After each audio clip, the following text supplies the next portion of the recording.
Don't just watch in the dark. Click subscribe, like, and join now. Before we begin, tell me, where are you listening from and what time is it there? The secret without a name. The cold was biting, and the silence of Anchorage's streets at 2 a.m. felt unnatural. Amelia Mitchell pulled her coat tighter around herself as she hurried down a dimly lit sidewalk. The snow crunched under her boots, each step echoing in the stillness like an unwelcome intrusion. She shouldn't have been out here this late, but something about the call from Sophia Miller had made her stomach churn, a desperate voice pleading for help before the line went dead. Amelia's breath came out in visible puffs, quickening with every second that passed. Her gloved hands tightened around the strap of her bag as she turned onto Sophia's street. It was eerily empty, the kind of emptiness that didn't feel right even for a place buried deep in winter. Streetlights flickered above, casting long shadows on the snow-covered ground. The houses here were mostly dark, their windows staring blankly into the night, except for one, a faint light glowed behind closed curtains at the end of the block. That must be it, she thought, her heart pounding harder now. Sophia lived alone, always insisting she liked the quiet solitude of Anchorage winters. But tonight, there was no answer when Amelia knocked on the door. She tried again, louder this time, her knuckles rapping against the wood with urgency. "Sophia? Are you there?" Only silence greeted her, broken only by the distant hum of power lines swaying in the wind.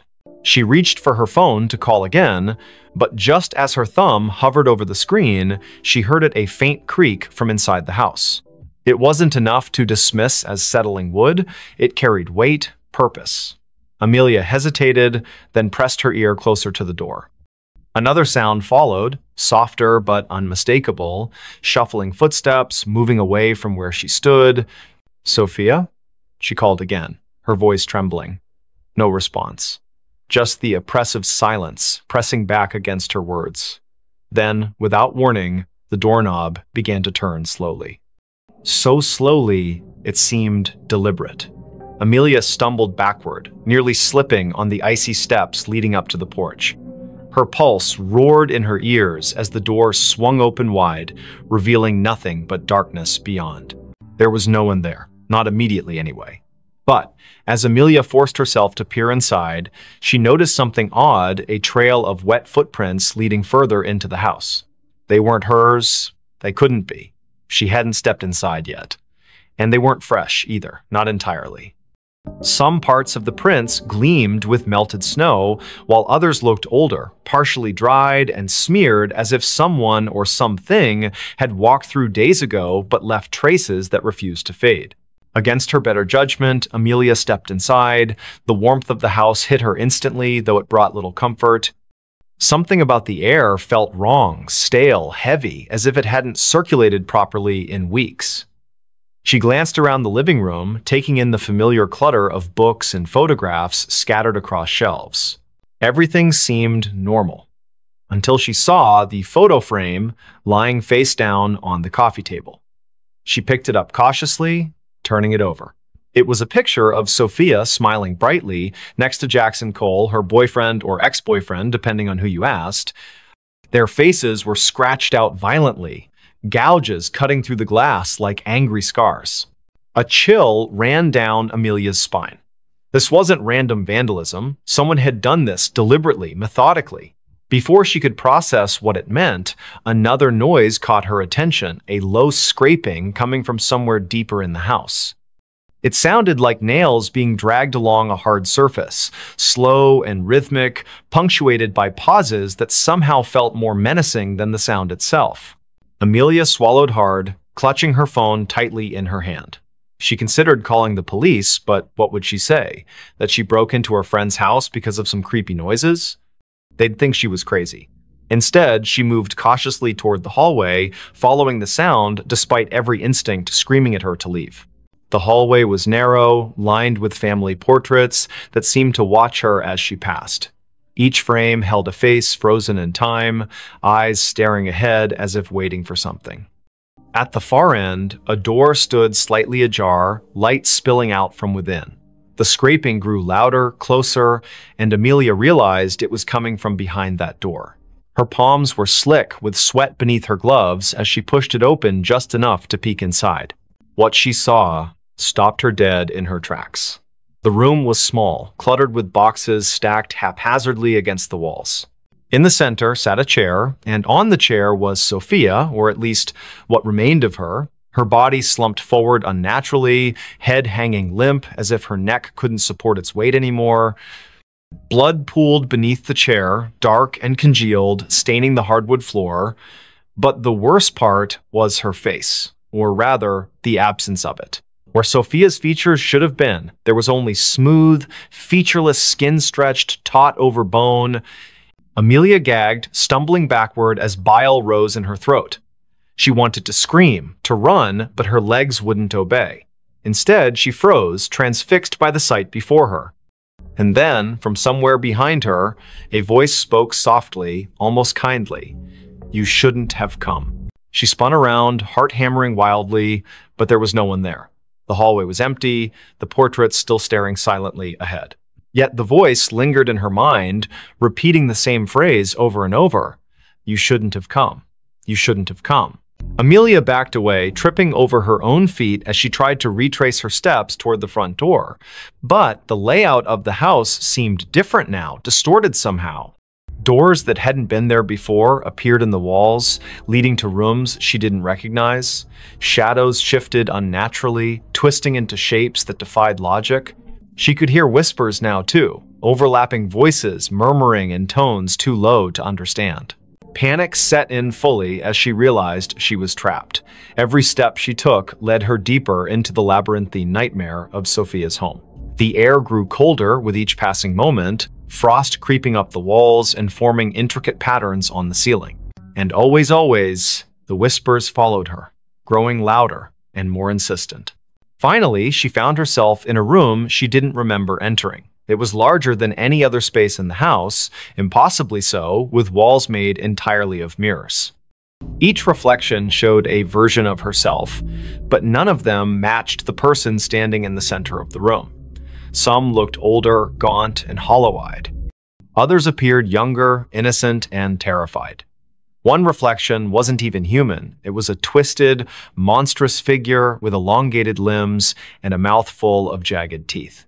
Before she could react, the reflections began to move independently, stepping out of the mirrors and surrounding her. Their movements were jerky, unnatural, and they all spoke in unison, their voices blending into a single cacophony. "You know the secret," they hissed. "You've always known." Amelia shook her head frantically, tears streaming down her face. "I don't know anything," she screamed. But the figures only drew closer, their cold breath brushing against her skin. One of them reached out, its fingers brushing her cheek, and suddenly memories flooded her mind, memories that weren't hers. Images of Sophia, of Jackson, of secrets whispered in the dark, of a nameless thing lurking just beyond the edge of perception, waiting patiently for someone foolish enough to stumble upon it. And then everything went black. When Amelia woke, she was outside again, lying in the snow. The house was gone, replaced by an empty lot surrounded by trees. Her phone buzzed in her pocket, and she fumbled to retrieve it, hoping desperately for some explanation. There was a text message from an unknown number containing only 3 words: "Tell no one." She stared at the screen, her hands shaking uncontrollably. Somewhere in the distance, she heard laughter, soft, childlike, and utterly devoid of joy. The whisper that never opened. It was 3 in the morning when Lucas Bennett first heard the sound. A faint whisper carried by the icy wind that swept through the narrow streets of Los Angeles. The city was unusually quiet for a place that never slept, its usual hum of life replaced by an unsettling stillness. Frost clung to the palm trees lining the sidewalks, their leaves glistening under the dim streetlights. Lucas had been walking home from his late shift at the diner when he noticed it, the whispering that seemed to follow him wherever he went. He pulled his jacket tighter around himself, trying to shake off the chill that wasn't entirely from the cold. The whisper grew louder as he passed an alleyway between 2 old brick buildings. It sounded like words, but nothing coherent, just fragments of syllables that danced at the edge of understanding. His pace quickened, boots crunching against the frost-covered pavement. He told himself it was just the wind playing tricks on him. But deep down, he knew better. Olivia Turner lived in apartment 3B of the building where Lucas rented his studio. She had moved in 6 months ago, and they had exchanged polite greetings in the hallway occasionally. But tonight, when Lucas finally reached his floor, he found her standing outside her door, her face pale and drawn. Her hands trembled as she fumbled with her keys, dropping them twice before managing to unlock the door. Something about her demeanor made Lucas pause. "Everything okay?" he asked, his voice softer than intended. Olivia glanced at him, her eyes wide with something he couldn't quite place. Fear? Exhaustion? Both? She hesitated before answering, I keep hearing things." Her voice cracked slightly. Voices. Whispers. I thought maybe it was just my imagination. She trailed off, looking past him into the dark hallway. Lucas felt a chill run down his spine. He had heard those whispers too. Without thinking, he said, "Me too. Tonight. Outside." Olivia's expression shifted from fear to something closer to relief, though her hands still shook. "Come in," she said quietly, stepping aside. The warmth of her apartment enveloped him immediately, but it did little to ease the tension coiling in his chest. Inside, the room was small but cozy, decorated with mismatched furniture and soft lighting. A half-empty mug of tea sat cooling on the coffee table beside an open book. Olivia gestured for him to sit while she poured herself another cup. "Do you want some?" she asked, holding up the teapot. Lucas nodded, though he doubted anything could settle the unease growing inside him. As she busied herself in the kitchenette, he noticed the curtains were drawn tightly shut, despite the fact that no one would be able to see inside at this hour.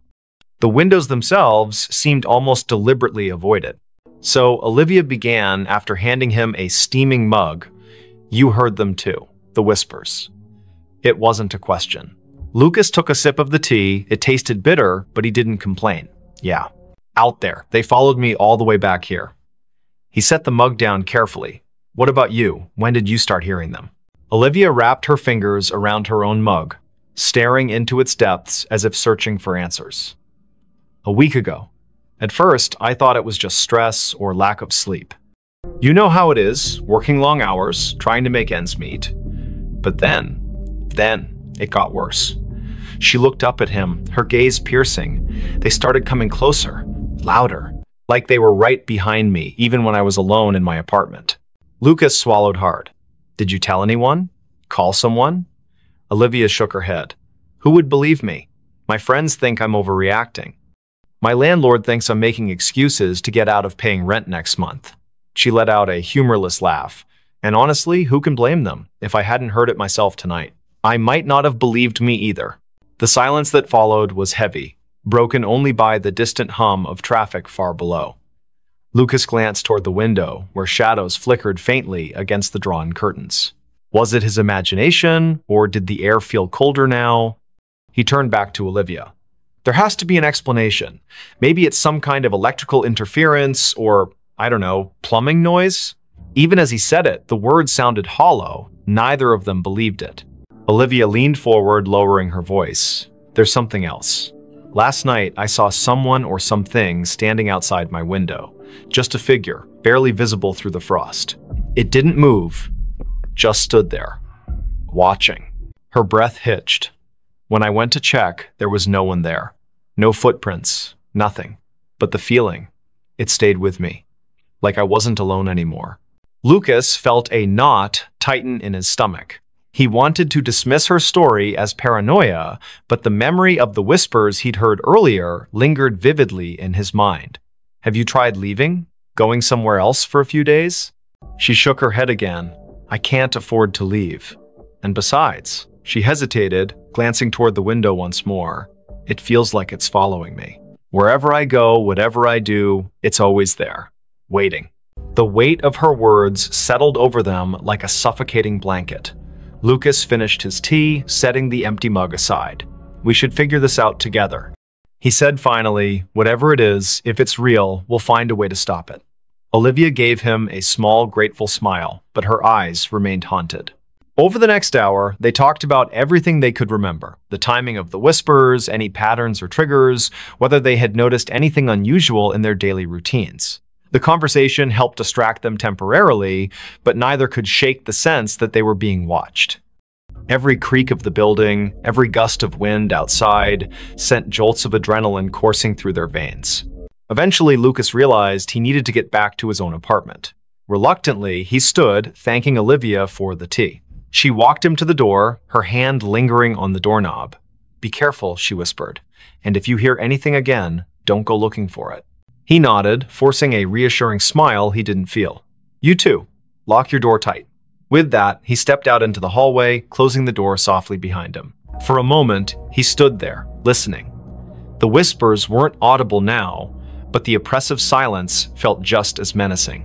Back in his studio, Lucas locked his door and double-checked the windows. He debated calling someone, anyone, but who would he call? Who would understand, without dismissing him outright? Instead, he lay down on his bed, staring at the ceiling as exhaustion slowly crept over him.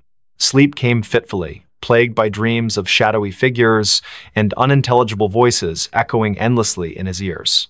The next morning brought little relief. Though the sun eventually rose, casting weak light over the frost-laden city, the oppressive atmosphere remained. Lucas called in sick to work, unable to face the idea of leaving his apartment. Around noon, there was a knock at his door. It was Olivia, carrying a bag of groceries and wearing a nervous smile. "I figured we could use some supplies," she said, stepping inside, "and maybe staying together will help." Lucas didn't argue. Together, they spent the day researching local legends, urban myths, anything that might explain what was happening. They scoured forums, read articles, even dug into old newspaper archives online. Most of it was nonsense ghost stories and conspiracy theories, but one thread caught their attention. A user named Silent Watcher had posted about a series of disappearances in Los Angeles during the winter months over the past decade. The cases were unsolved, dismissed as runaways or accidents, but certain details stood out. Witnesses reported hearing strange noises before the victims vanished. Some claimed to have seen shadowy figures lurking near windows or alleys. The posts were vague, but the similarities were impossible to ignore. As evening fell, the temperature dropped sharply. The heater struggled to keep up, and both Lucas and Olivia found themselves bundled in blankets, huddled together on the couch. The whispers returned, louder this time, seeping through the walls like water. They exchanged panicked looks, hearts pounding in unison. Whatever it was getting closer. Desperation drove them to action.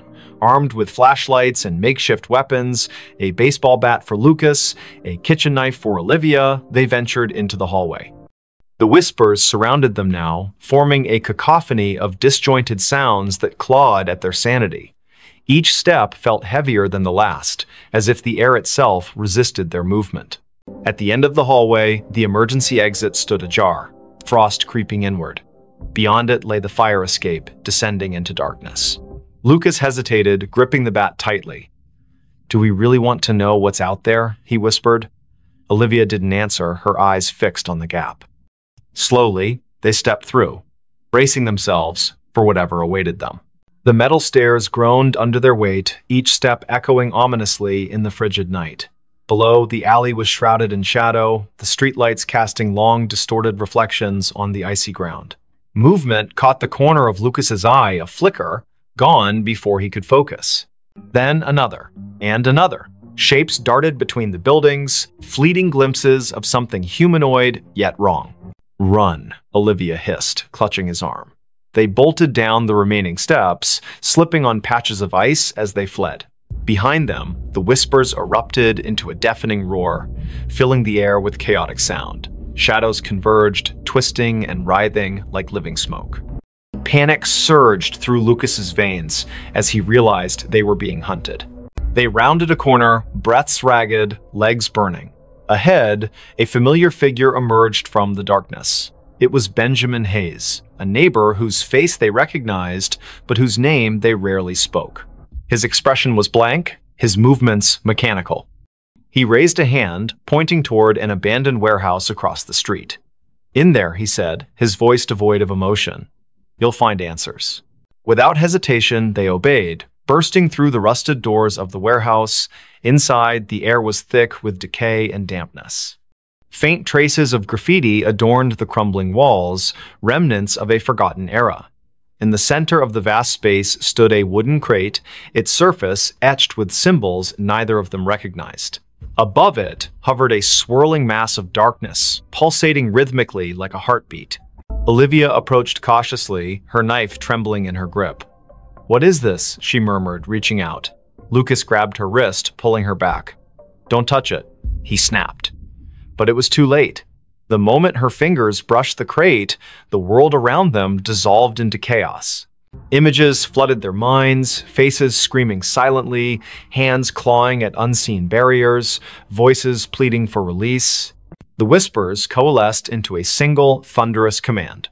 Open me now." Lucas staggered backward, clutching his head as the vision overwhelmed him. Olivia collapsed to her knees, tears streaming down her face. "I can't," she choked out. "I can't stop it." The darkness expanded, consuming the warehouse, swallowing everything in its path. Somewhere in the distance, Benjamin's voice echoed faintly. "You shouldn't have come here." And then, silence. When Lucas opened his eyes, he was alone. The warehouse was gone, replaced by an endless void. Whispers surrounded him, louder than ever, pressing against his skull until he thought it might burst. He screamed, but no sound escaped. The last thing he saw before the darkness claimed him completely was the crate, floating impossibly in the emptiness, its lid inching open. Somewhere in Los Angeles, the sun rose again, frost melted from the trees, and life resumed its usual pace. But in apartment 3B, the curtains remained drawn and the whispers continued, waiting for their next listener. Don't just watch in the dark, click subscribe, like, and join now. Before we begin, tell me, where are you listening from and what time is it there? The Book That Called Me. The streets of Chicago were slick with rain, reflecting the dim orange glow of streetlights like shattered mirrors. It was 5 in the morning, and the city seemed to hold its breath under a heavy sky streaked with gray clouds. The storm had rolled in from Lake Michigan without warning, drenching everything in sight. Victoria Evans stood on the corner of Wabash Avenue, clutching her coat tighter around herself as she waited for the traffic light to change. She hated mornings like this, cold, wet, and eerily quiet, but her job at the library demanded punctuality. Victoria worked at Harold Washington Library Center, a towering structure that loomed over South State Street like some ancient sentinel. The building's glass facade shimmered faintly in the pre-dawn gloom, catching the occasional flash of lightning that lit up the horizon. As she approached the entrance, her shoes squelching against the wet pavement, she noticed something odd, a single book lying face down on the steps leading up to the main doors. Its cover was dark, almost black, and water pooled around it in tiny rivulets. No one else was around. The security guard, who usually manned the early shift, hadn't arrived yet. She hesitated for a moment before picking it up. The book felt heavier than it should have been, its pages damp but not entirely soaked through. There was no title on the spine or cover, just an embossed pattern of swirling lines that seemed to shift slightly when viewed from different angles. A shiver ran down her spine, though she couldn't say why. Maybe it was the way the book felt. Alive somehow, pulsing faintly in her hands. Still, curiosity got the better of her. She tucked it under her arm and pushed open the heavy glass door. Inside, the library was silent except for the faint hum of fluorescent lights overhead. Rows upon rows of shelves stretched out into shadowy corners, their contents neatly organized, yet somehow foreboding in the dim light. Victoria made her way to the circulation desk near the center of the atrium, setting the book down carefully, as if afraid it might bite. Her fingers lingered on the cover for a second longer than necessary before she pulled them away abruptly. Something about it unsettled her deeply, though she couldn't put her finger on what exactly it was. Her coworker, Daniel Harris, arrived shortly after, yawning loudly as he shuffled toward the desk. He was tall and lanky, with messy brown hair that stuck out in all directions despite his best efforts to tame it. "Morning, Vic," he muttered, glancing briefly at the book before shrugging. "What's this?" "I found it outside," Victoria replied, keeping her voice low so as not to disturb the stillness. "It doesn't have a title or anything." Daniel raised an eyebrow but didn't comment further. Instead, he reached out to touch the book, his hand hovering above it for a moment before making contact. His expression changed instantly from mild curiosity to outright alarm. "Whoa, this thing is freezing." Victoria nodded, though she hadn't thought much of the temperature earlier. Now that Daniel mentioned it, the air around the book did seem colder, almost unnaturally so. She watched as he flipped it open cautiously, revealing blank pages that looked yellowed with age despite being completely dry, or at least they appeared blank at first glance. When Daniel tilted the book slightly toward the light, faint words began to emerge, written in ink that shimmered like oil slicks. They weren't English or any language Victoria recognized, but the shapes twisted and writhed across the page as if trying to escape the confines of the paper. "This is messed up," Daniel whispered, snapping the book shut quickly. He glanced around nervously, as if expecting someone or something to appear from the shadows. "We should probably report this to management." But Victoria shook her head firmly. "Not yet. Let me look at it again." She wasn't sure why, but the book called to her in a way she couldn't explain. It wasn't just curiosity anymore, it was compulsion, a gnawing need to understand what lay within those shifting symbols. Reluctantly, Daniel handed it back to her, muttering something about coffee before disappearing into the staff lounge. Alone now, Victoria opened the book once more. This time, the sensation was stronger, the weight of unseen eyes watching her every move. The text seemed clearer too, forming jagged patterns that pulsed rhythmically, almost like a heartbeat. Without realizing it, she leaned closer, her nose nearly brushing the surface of the page. And then she heard it a whisper, soft and insidious, threading itself into her thoughts. It wasn't audible in the traditional sense, more like a memory surfacing unbidden. The voice spoke in fragments, disjointed phrases that coalesced into meaning only when she focused hard enough. "Find me," it said. "Free me." Startled, Victoria slammed the book shut, her heart pounding wildly in her chest. Had Daniel heard it? Was she imagining things? She glanced toward the staff lounge, half expecting him to come running out, but there was no sign of him, just silence and the oppressive weight of the library closing in around her. For the rest of the day, Victoria tried to focus on her duties, shelving returned books and assisting patrons with research queries. But the presence of the mysterious volume weighed heavily on her mind. It sat on the edge of her desk, seemingly innocuous, yet impossible to ignore. Every time she passed by, she swore she could feel it humming softly, vibrating with suppressed energy. By late afternoon, the temptation became unbearable. She locked herself in the staff break room, determined to decipher even a fraction of what the book contained. The whispers returned almost immediately, louder this time, overlapping each other until they formed a cacophony of voices. Some pleaded for help, others screamed in agony, while a few laughed maniacally. Victoria pressed her palms against her ears, shaking her head violently to block them out. But the sound wasn't external, it came from inside her own skull, burrowing deeper with each passing second. Tears streamed down her face as she forced herself to concentrate, tracing the intricate patterns on the page with trembling fingers. Slowly, painstakingly, the symbols began to rearrange themselves, forming words she could finally understand. "They seek you," the text read. "They hunger." Before she could process what it meant, the lights flickered violently, plunging the room into darkness. A low rumble echoed through the building, like distant thunder, but somehow wrong, unnatural. Victoria scrambled to her feet, clutching the book tightly as she fumbled for the doorknob. When she stepped back into the main hall, the atmosphere had shifted dramatically. Shadows danced along the walls where none should exist, twisting and contorting into grotesque shapes. The air smelled metallic, tinged with decay. And worst of all, the silence was gone, replaced by faint scratching sounds, like claws dragging across wood. "Daniel?"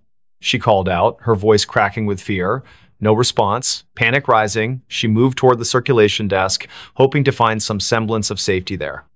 But as she rounded the corner, she froze. The shelves lining the aisles were no longer filled with books, they were empty, hollow husks stretching endlessly into the gloom. Where had everything gone? What was happening? A sudden movement caught her eye, a figure darting between the rows ahead. It was small, hunched over, moving with jerky, unnatural motions. Victoria backed away instinctively, clutching the book to her chest like a shield. The figure stopped abruptly, turning to face her. Its head tilted sideways, impossibly far, joints cracking audibly. Then it lunged. She screamed, stumbling backward as the creature skittered forward on all fours, its limbs elongated and spider-like. Its face, if it could be called that, was featureless save for a gaping maw lined with needle-sharp teeth. The thing moved faster than she thought possible, closing the distance between them in seconds. Just as it leapt toward her, Victoria threw the book at it in desperation. The impact sent it sprawling, screeching in pain as smoke rose from where the tome had struck its body. Seizing the opportunity, she bolted toward the exit.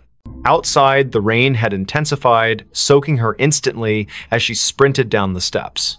Thunder boomed overhead, drowning out the sound of her frantic footsteps. She didn't stop running until she reached her car, slamming the door shut behind her and locking it with shaking hands. Breathing heavily, she glanced at the passenger seat and froze. The book sat there, dripping wet, its cover cracked open slightly to reveal glowing symbols etched onto the inner pages. "No," she whispered, reaching out tentatively. "How did you?" The car rocked violently as something slammed into the roof, denting the metal inward. Another crash followed, then another, accompanied by guttural growls that reverberated through the vehicle. Victoria ducked low, covering her head as shards of glass rained down from the shattered windshield. Through the chaos, she saw the library in the distance, its windows pulsing with sickly green light. The book vibrated fiercely in her lap, urging her to return. Against her better judgment, she obeyed. Back inside, the scene had changed again. The aisles were intact now, stocked with books as if nothing had happened, yet the oppressive feeling lingered, thicker than ever. The whispers grew louder, converging into a single voice that spoke directly to her. "You cannot run," it hissed. "You are mine now." Victoria spun around, searching for the source, but found only emptiness. Until she saw him, the man standing at the end of the aisle, partially obscured by shadows. He wore a tattered suit, his skin pale and translucent, eyes sunken and hollow. In his skeletal hands, he held a copy of the same book she carried. "Michael Parker," he rasped, taking a step closer. "I've been waiting." And then the world dissolved into darkness. When Victoria awoke, hours later, she was seated at the circulation desk. The library was empty, bathed in the golden light of dawn filtering through the windows. For a moment, she thought it had all been a nightmare. But when she looked down, the book lay open before her, its pages filled with fresh writing. "They will come for you next." The room behind the wall. Rain poured relentlessly over Anchorage as Daniel Harris drove through the deserted streets of the city just before dawn. The windshield wipers struggled to keep up with the deluge, while his headlights barely pierced the darkness, reflecting off the slick asphalt where puddles grew larger by the minute. He had moved to Alaska 3 months ago, seeking a fresh start after his divorce, finding solace in the isolation and cold weather that matched his mood. His new job at the local library kept him busy during the day, but the nights were long and lonely in his rented apartment on the outskirts of town. Daniel gripped the steering wheel tighter as he turned onto his street, noticing something unusual about his building. The third-floor window of his apartment was illuminated, though he distinctly remembered turning off all the lights before leaving for his early morning drive. A chill ran down his spine that had nothing to do with the Alaskan spring air seeping through the car's vents. He parked and sat for a moment, watching the rain streak down his windshield while debating whether to call the police or investigate himself. The rational part of his mind told him it was probably just a blown fuse or faulty wiring, but something about the yellow glow emanating from behind the curtains felt wrong. As he stepped out of the car, the cold rain immediately soaked through his jacket, and he could feel the water pooling in his shoes. The street was eerily silent except for the sound of rain hitting every available surface. No other cars passed by, no neighbors peeked out their windows. It was as if the entire neighborhood had been abandoned except for him and whatever waited inside his apartment. Reaching his door, he hesitated before inserting the key. The lock turned smoothly, too smoothly, as if someone had recently oiled it. Pushing the door open slowly, he called out, "Hello?" though his voice barely rose above a whisper. The hallway light was on, which he definitely hadn't left that way. His heart pounded in his chest as he stepped inside, closing the door behind him with a soft click. The apartment seemed undisturbed at first glance. His coat still hung on the rack, his shoes remained neatly by the entrance, but something felt fundamentally different about the space. As he moved further into the living room, he noticed small details that sent warning signals through his mind. The books on his coffee table were slightly askew, not dramatically so, but enough to suggest they'd been handled recently. His laptop, which he always closed when leaving, was open and displaying the screensaver. More disturbingly, there was a faint smell in the air, something metallic and organic that made his stomach churn. It wasn't quite blood, but it carried the same primal warning that danger had been here, lingered, and might return at any moment. The bedroom door was ajar, and against his better judgment, Daniel pushed it open wider. Everything appeared normal until he noticed the closet door was slightly open, revealing a shadowy gap between the wall and the frame. He never left that door open, not since moving in. As he approached, he heard a soft creak from somewhere deep within the walls, like wood settling but with an unnatural rhythm. The sound repeated itself, growing louder and more insistent, then stopped abruptly. His breath caught in his throat as he realized the noise wasn't coming from the building's old structure, but rather from behind the wall itself.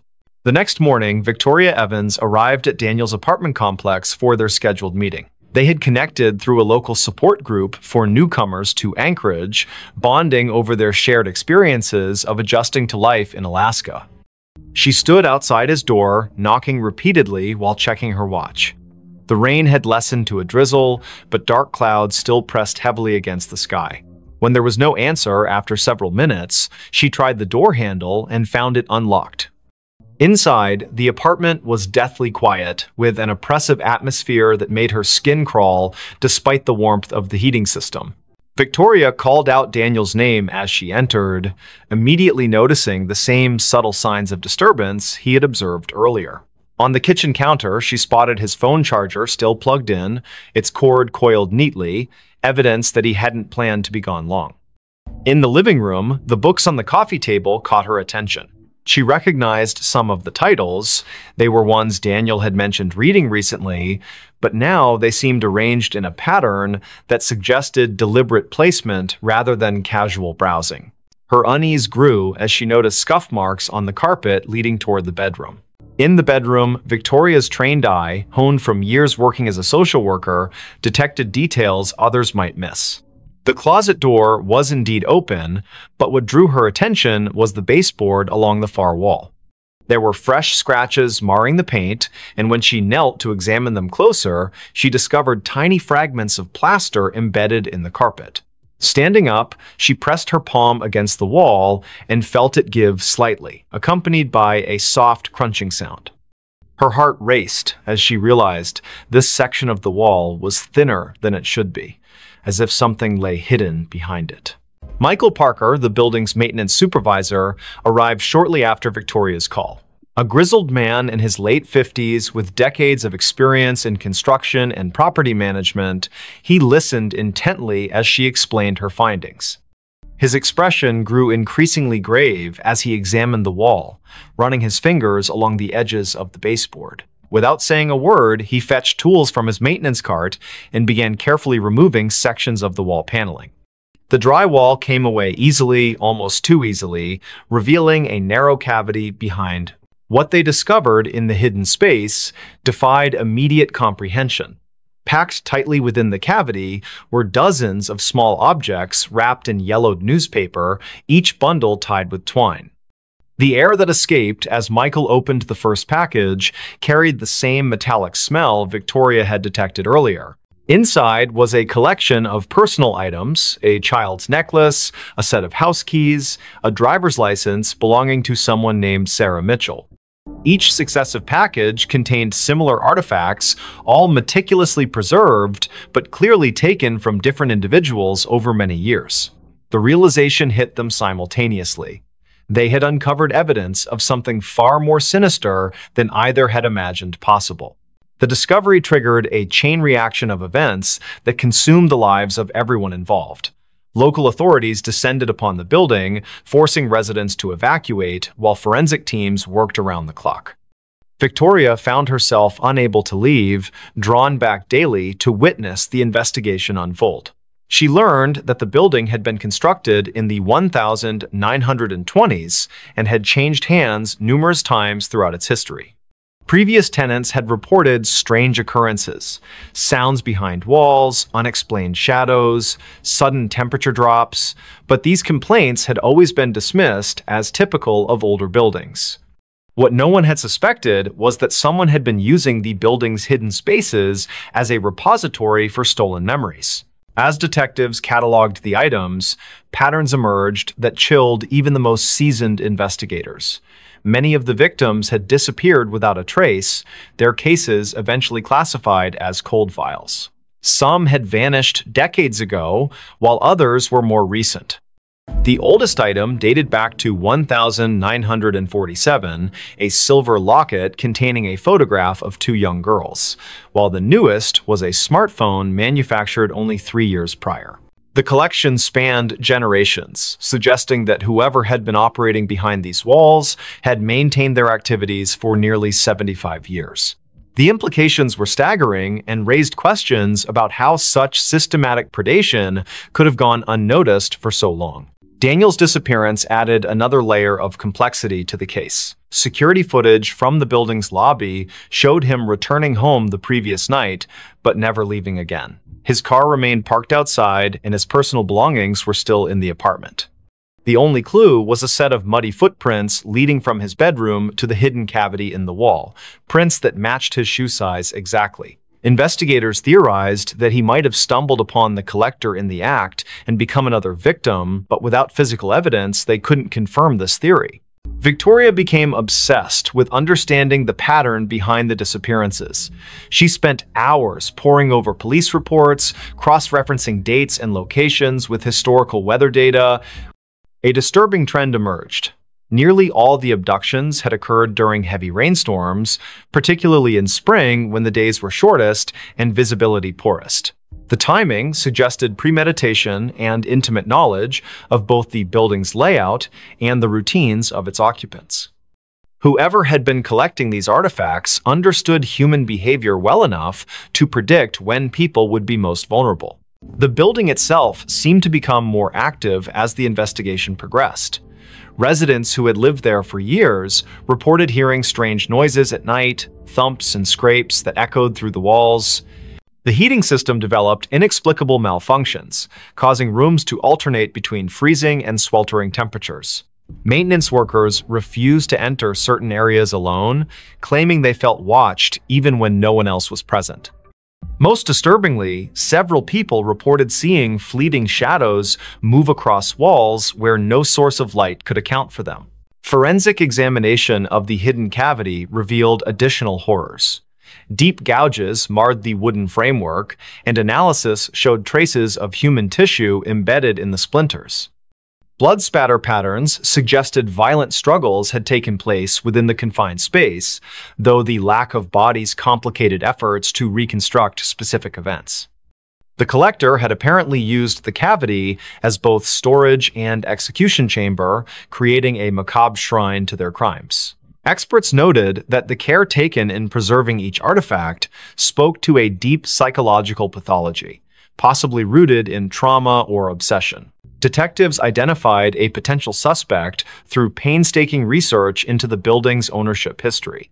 A man named Edgar Thompson had purchased the property in 1946 and managed it until his death in 1982. Records showed he had lived in the very apartment where Daniel had resided, and multiple former tenants recalled rumors about strange noises emanating from his unit. However, Thompson's involvement raised more questions than answers, given that items continued to appear in the cavity long after his passing. This suggested either complicity from subsequent owners or that someone else had taken up his dark legacy. Victoria's investigation took a personal turn when she discovered her own grandmother's name among the list of missing persons. Margaret Evans had vanished in 1963 while visiting Anchorage, leaving behind only a hotel receipt and unanswered questions. The revelation shook Victoria to her core, transforming her professional interest into something far more visceral. She found herself spending nights in the vacant building, sitting in the empty apartment, and listening to the walls breathe with secrets that refused to remain buried. Spring gave way to summer, but the rain continued to fall in Anchorage as if nature itself mourned the atrocities uncovered in the old building. The investigation expanded beyond municipal boundaries as connections emerged between missing persons cases across Alaska. Detectives identified a network of similar hidden spaces in other buildings throughout the state, each containing its own collection of stolen lives.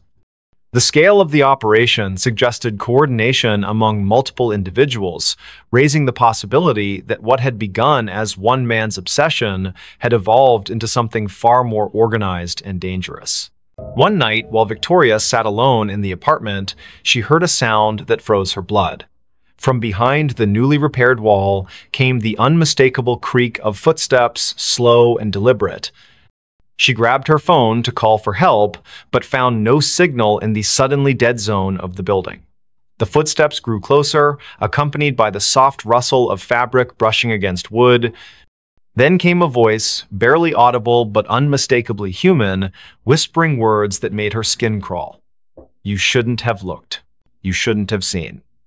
The voice sounded ancient, yet familiar, carrying echoes of countless voices absorbed over decades.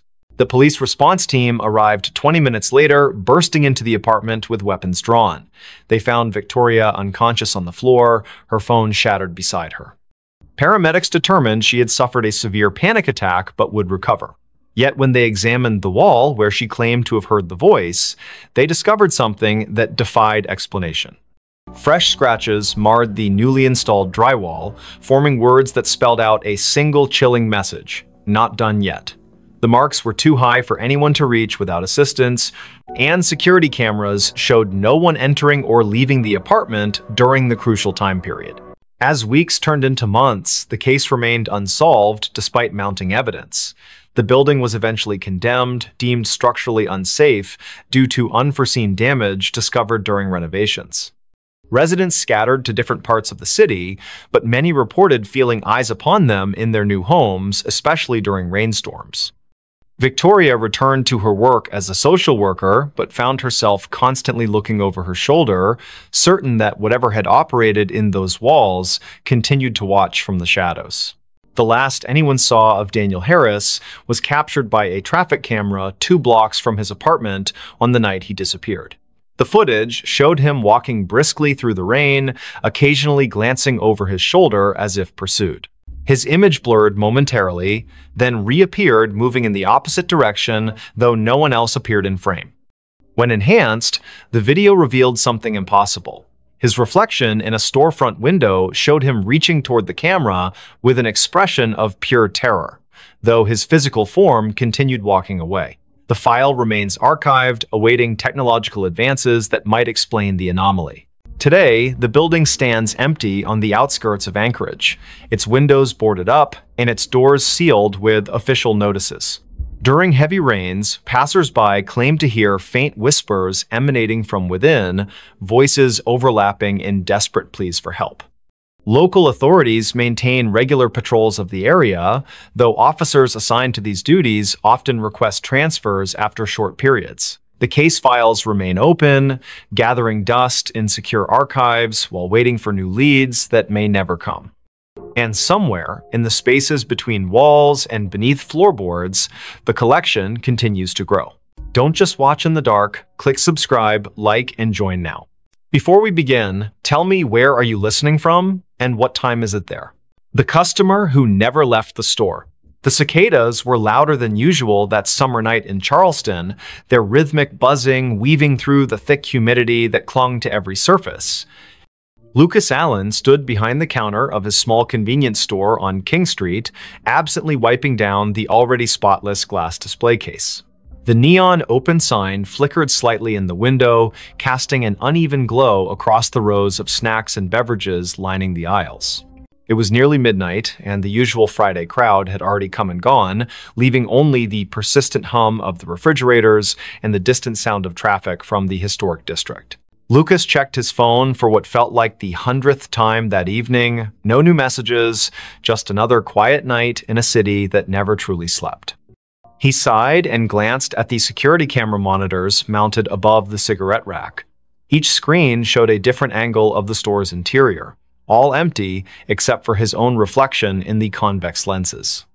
Something about tonight felt different though, like the air itself was heavier than normal. His eyes lingered on the darkest corners of the footage before moving back to the register. The bell above the door jingled softly, making Lucas look up with automatic politeness.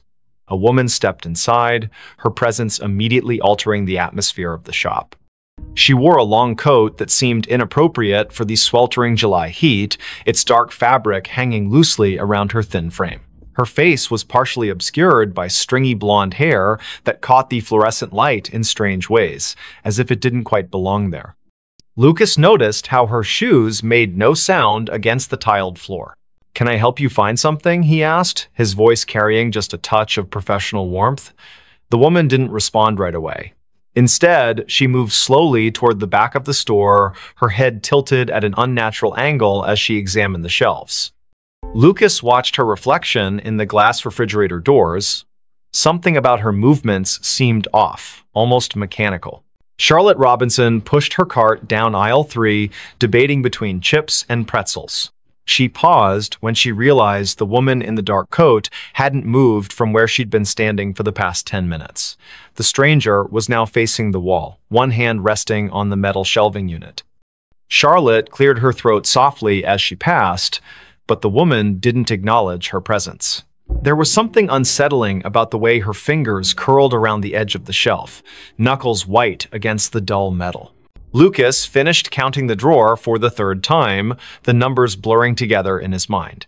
The woman still hadn't approached the register. He could see her in his peripheral vision, standing in the same spot near the snack aisle. Occasionally, he'd hear the soft rustle of her coat, though he couldn't be sure if she was actually moving anything from the shelves. The store's lights seemed dimmer than usual, casting long shadows across the floor. When he looked directly at her, she appeared perfectly normal, just another customer browsing late at night. But whenever his attention shifted elsewhere, he could feel her watching him. Amelia Mitchell entered the store 20 minutes later, her nurse's scrubs still damp from walking through the humid night air. She needed headache medicine after her double shift at Roper Street Francis Hospital. The first thing she noticed was the temperature. It felt several degrees colder inside than it should have been. Then she saw the woman in the dark coat standing near the beverage coolers. Something about her posture seemed wrong, like she was leaning into the glass without actually touching it. Amelia grabbed her medicine quickly, avoiding eye contact as she approached the register. The transaction took longer than necessary. Lucas kept glancing at the security monitors, noting how the woman's position never changed despite the passage of time. On the cameras, she appeared as a dark smudge against the bright colors of the snack aisle, her features indistinct even in high definition. When he finally looked up from the register, Amelia was already gone, leaving behind only the faint scent of hospital-grade soap. The cicadas outside seemed louder now, their song almost frantic against the glass windows. Charlotte decided she needed to leave. The woman had started humming softly, a tune that sent shivers down her spine, though she couldn't place why. As she approached the register, she noticed something peculiar. The floor tiles beneath the woman's feet looked newer than the rest, as if they'd been recently replaced. The grout lines were cleaner, the pattern slightly misaligned with the surrounding area. Lucas rang up her purchase without speaking, his hands trembling slightly as he handled the cash. Neither of them acknowledged the figure still standing silently among the snacks. The clock ticked past midnight. Lucas began his closing routine, straightening displays and checking expiration dates. The woman remained in her spot, seemingly unaware of the store's operating hours. When he finally mustered the courage to approach her, she turned toward him with a smile that didn't reach her eyes. "I'll be leaving soon," she said, her voice carrying an odd echo despite the carpeted floor. Lucas nodded and returned to the register, though his heart pounded in his chest. Something about her statement felt more like a warning than an assurance. Amelia couldn't shake the feeling that she'd seen the woman before. During her walk home, fragments of memory surfaced. A patient years ago who had died in room 312, her body found cold and alone after the night staff failed to check on her. The details matched too perfectly. The dark coat, the stringy blonde hair, the way she stood so still, it was easy to forget she was there. Amelia quickened her pace, the streetlights casting long shadows that seemed to stretch toward her from every direction. Back at the store, Lucas prepared to lock up. The woman was still there, now examining the lottery tickets with unnatural focus. Her reflection in the glass case showed details that shouldn't have been possible, her eyes too large, her mouth moving, though no sound emerged. When Lucas announced the store was closing, she simply nodded and walked toward the back exit. The security cameras captured her movements perfectly until she reached the threshold, then suddenly she vanished from all screens simultaneously. Charlotte lay awake in her apartment on Queen Street, unable to stop thinking about the encounter. The humming had lodged itself in her mind, repeating endlessly like a broken record. She pulled out her phone and searched recent news articles, finding nothing unusual about the convenience store or its employees. Yet when she scrolled through the business's social media page, she noticed something strange. In every photo taken inside the shop, the same dark figure appeared in the background, always partially obscured, but unmistakably present. Lucas locked the front door and set the alarm, his hands shaking as he worked. The back exit showed no signs of forced entry or recent use. The woman's absence felt heavier than her presence had been. As he walked to his car, he couldn't shake the sensation of being watched. The parking lot lights buzzed faintly overhead, attracting clouds of insects that cast dancing shadows across the asphalt. When he glanced back at the store windows, he saw her standing exactly where he'd left her, staring out with an expression he couldn't read. Amelia called in sick the next day, unable to face the memories flooding back with each passing hour. She researched the store's history, discovering it had been built on the site of an old boarding house that burned down decades ago. Records mentioned a woman who had disappeared during the fire, her body never found among the charred remains.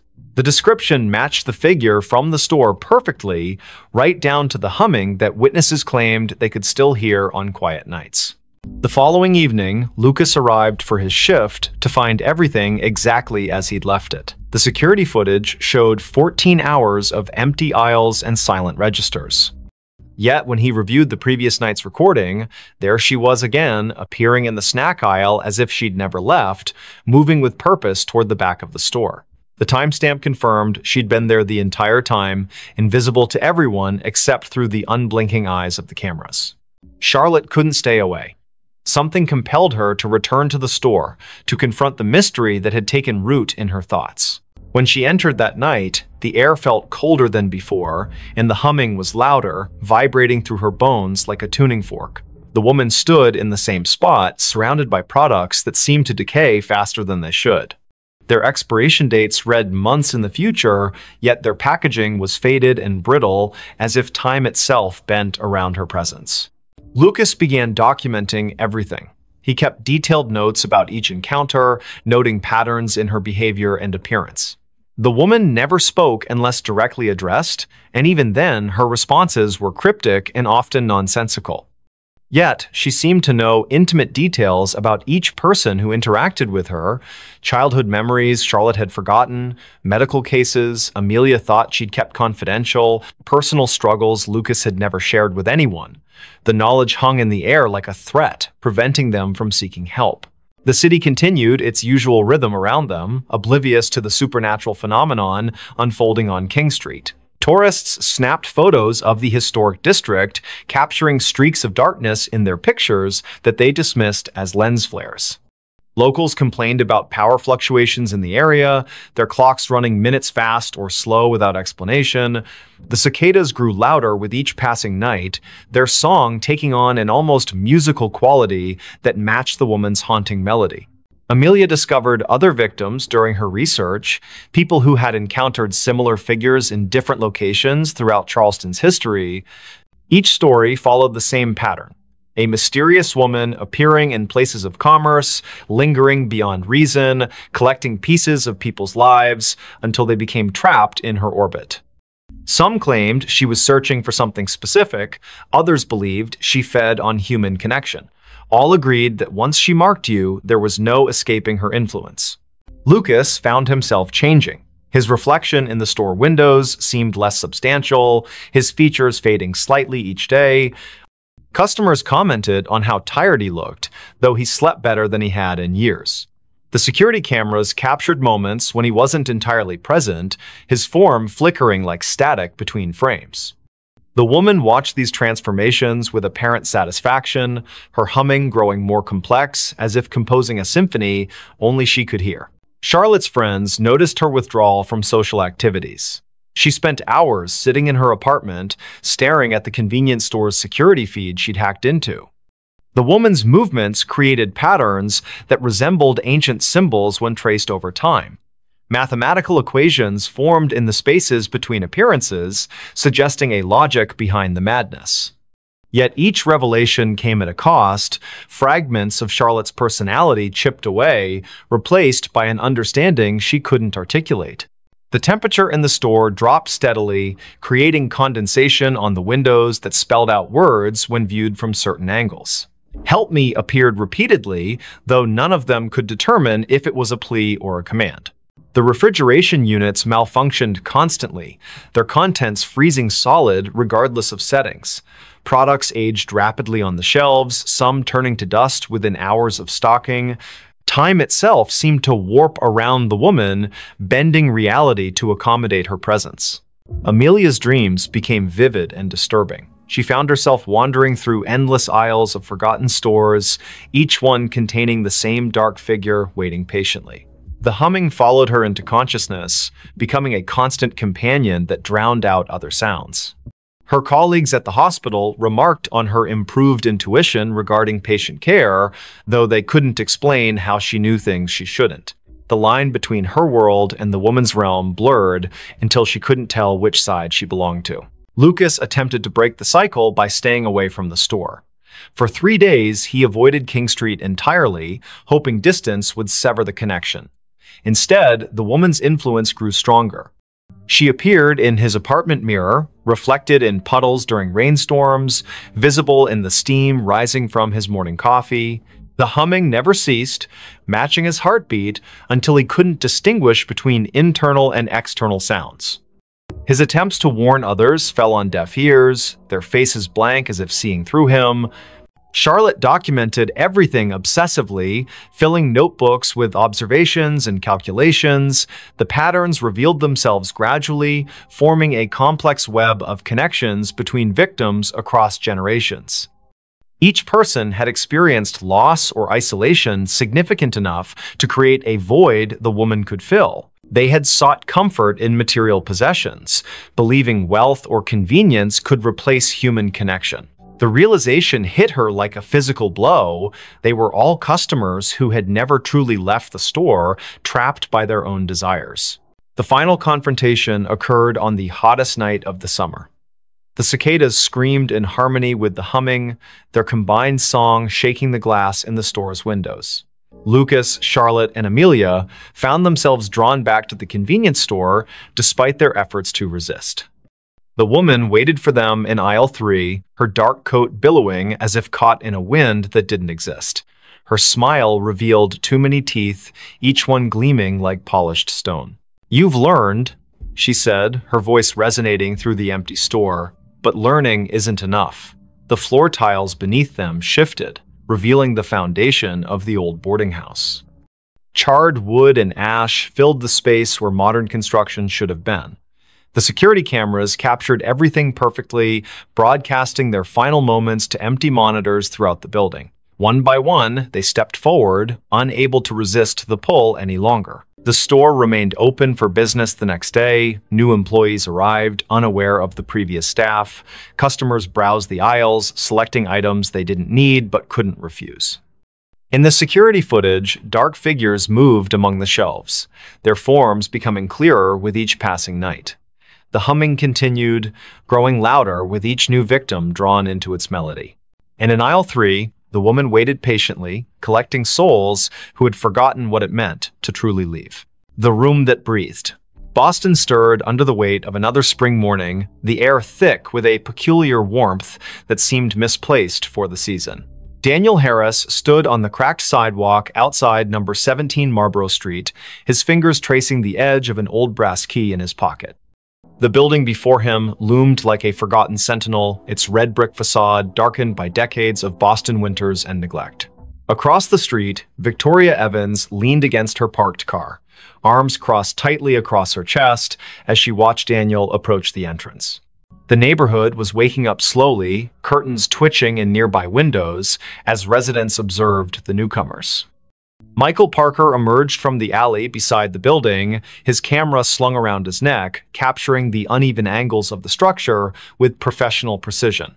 "This place gives me the creeps," he muttered, though his lens stayed trained on the upper floors, where shadows seemed to move independently of the rising Sunday. Daniel's footsteps echoed hollowly as he climbed the worn stone steps to the front door. The wood beneath his feet felt spongy, yielding slightly with each step. He paused at the threshold, glancing back at his companions. Victoria gave him a tight smile while Michael adjusted his camera settings, seemingly oblivious to the faint scraping sound coming from somewhere deep within the building. The key turned with unexpected ease, revealing a vestibule that smelled of damp paper and something else. Something metallic and sharp. Inside, the air was unnaturally still, as if the house itself was holding its breath. Dust motes hung suspended in shafts of weak morning light that filtered through grimy windows. To their left, a staircase spiraled upward into darkness, its banister wrapped in layers of peeling paint. Directly ahead, a hallway stretched toward the rear of the building, lined with doors that seemed to lean inward as if drawn by some invisible force. The wallpaper, once elegant, now peeled away in long strips that curled toward the floor like dead leaves. Victoria's heels clicked against the hardwood as she moved to examine a series of framed photographs hanging crookedly on the wall. Her fingers hovered above the glass but didn't touch. "These pictures," she began, her voice dropping to a whisper. In each frame, people stood stiffly posed, their eyes fixed on something just beyond the camera's view. What disturbed them most was the background. Through windows behind the subjects, they could see the same room appearing in every photograph, its details shifting subtly but unmistakably present in each era depicted. Michael joined her, his camera clicking softly as he documented the unsettling gallery. "That's impossible," he said, pointing to one particular image. "Look at the dress styles. These photos span nearly a century, but that room." His voice trailed off as he noticed something moving in the corner of the frame. When he looked up, the hallway appeared empty, yet the sensation of being watched pressed heavily against his skin. The temperature dropped suddenly, causing their breath to mist in the air. From somewhere above came the distinct sound of footsteps, slow and deliberate, pacing back and forth across the ceiling. Daniel called out, his voice echoing unnaturally loud in the confined space. The footsteps stopped immediately, followed by complete silence that seemed to vibrate through the very walls. Then came a new sound, a soft, rhythmic creaking like the gentle expansion and contraction of old wood. But this wasn't coming from the structure itself. It was emanating from the room at the end of the hall, pulsing with a life of its own. Daniel took the first step toward the source of the sound, his palm slick against the railing of the staircase. The wooden steps groaned beneath his weight, each complaint sounding louder than the last. Halfway up, he paused, certain he'd heard whispered words trailing after him like cobwebs brushing against his ears. Victoria followed close behind, her hand occasionally reaching out to steady herself against the wall, only to pull back sharply each time her fingers made contact. The wallpaper felt warm to the touch, almost feverish, and when she looked closely, she thought she saw veins of black mold spreading outward from each point of contact. At the top landing, they found themselves facing 3 doors, each painted a different shade of gray that seemed to shift depending on how long you stared. The middle door stood slightly ajar, swaying gently, despite the absence of any breeze. Through the gap, they could see movement, not human movement, but something more akin to shadows stretching and retreating across the far wall. Michael raised his camera, framing the scene through the viewfinder, but what he saw through the lens made his hands tremble. The room appeared larger through the camera, its dimensions distorted in ways that defied logic. "Did you hear that?" Victoria's voice cracked as she spoke. They all froze, listening to the sound of breathing, deep, measured inhalations that filled the corridor like waves crashing against a distant shore. The sound wasn't coming from them. It was too synchronized, too deliberate. Daniel reached for the doorknob, his fingers brushing against metal that felt impossibly cold. As his hand closed around it, the breathing hitched, then resumed with greater intensity. The door opened with a reluctant creak, revealing a space that seemed to swallow the available light rather than reflect it. Inside, the air was dense and humid, carrying the scent of earth after rain mixed with something sour and metallic. The walls were covered in what appeared to be ancient wallpaper, but upon closer inspection, they realized it was actually layers of dried, yellowed paper stacked directly onto the plaster. Pages upon pages of handwritten text, fragments of letters and drawings pressed together like geological strata. Some sections seemed to ripple when touched, as if the surface retained some vestige of life.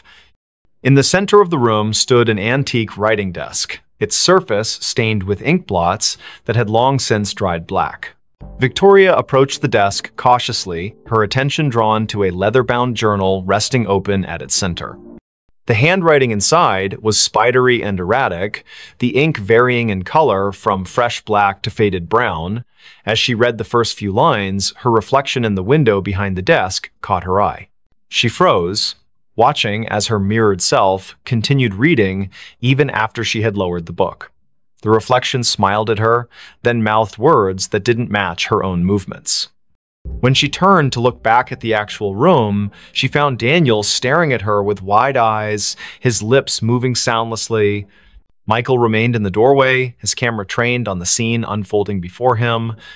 Through the viewfinder, he watched as the room's dimensions shifted imperceptibly, walls bowing inward, then snapping back like living tissue. The floorboards beneath his feet pulsed gently, maintaining the same rhythm as the breathing they had heard earlier.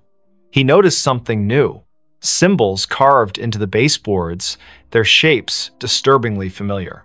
They matched the patterns he had seen in the photographs downstairs, though here they seemed more pronounced, almost angry in their execution. The room grew darker despite the approaching noonday sunday. Shadows lengthened unnaturally, pooling in corners and creating shapes that suggested movement just beyond perception. A soft scratching sound began behind the walls, like fingernails dragged lightly across wood. It started in one corner, then traveled methodically around the perimeter of the room, gaining speed and intensity with each circuit.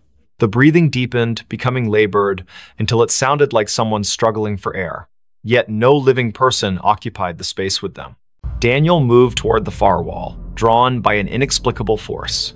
His fingers brushed against the paper-covered surface, feeling the individual sheets shift under his touch. Some pages crumbled to dust at his slightest contact, while others felt slick and wet, leaving dark stains on his fingertips. He realized with growing dread that the papers weren't merely covering the wall, they were growing from it, sprouting like fungal growths in the dim light. Words formed and reformed before his eyes, sentences rearranging themselves into coherent paragraphs that told stories of lives lived and lost within these walls.